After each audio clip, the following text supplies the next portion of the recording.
इस्लामाबाद में 21 घंटों तक बातचीत हुई। शांति वार्ता पूरी तरह से बेनतीजा रही, या यूं कहें कि सीज फायर पर हुई बातचीत फेल हो गई। इस्लामाबाद में अमेरिका ईरान के बीच बातचीत फेल हुई है।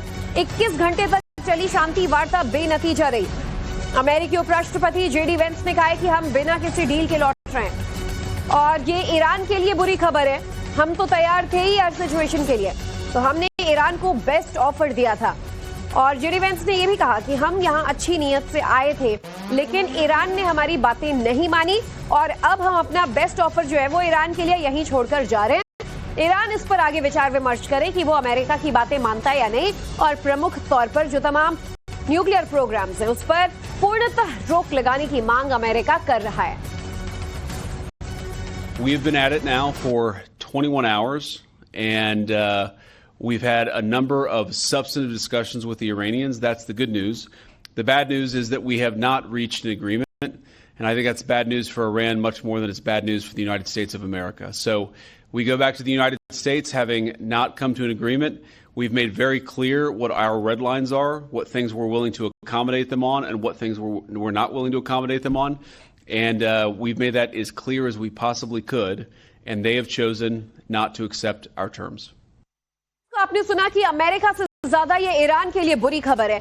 वहीं यूएसए का टारगेट ईरान को परमाणु बम बनाने से रोकना है। अमेरिका नहीं चाहता कि ईरान के पास कोई भी परमाणु टूल्स हो, और यूएसए ने ईरान के न्यूक्लियर ताकत को बर्बाद कर दिया है। वहीं ईरान से कमिटमेंट चाहते हैं, आज के लिए नहीं भविष्य के लिए भी, कि वो परमाणु कार्यक्रम विकसित नहीं करेंगे। ईरान से अमेरिका को लिखित में कमिटमेंट चाहिए कि भविष्य में भी ईरान कभी किसी न्यूक्लियर टूल के लिए, न्यूक्लियर प्रोग्राम के लिए काम नहीं करेगा। लेकिन इस पर बातचीत 21 घंटे हुई पर किसी नतीजे पर नहीं पहुंच पाई।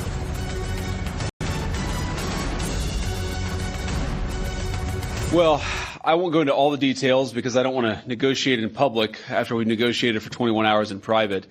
But the simple fact is that we need to see an affirmative commitment that they will not seek a nuclear weapon, and they will not seek the tools that would enable them to quickly achieve a nuclear weapon. That is the core goal of the President of the United States, and that's what we've tried to achieve through these negotiations.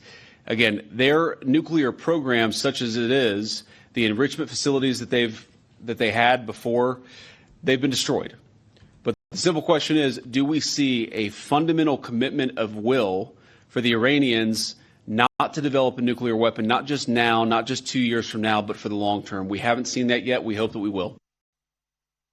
तो JD Vance अब क्या कुछ कह रहे हैं और कैसे बातचीत बेनतीजा रही, क्या इसके अहम पॉइंटर्स रहे, चलिए हम आपको बताते हैं।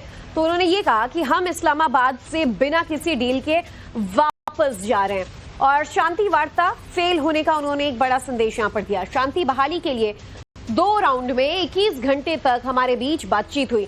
जेडी वेंस कहते हैं कि बुरी खबर यह है कि हम कोई समझौता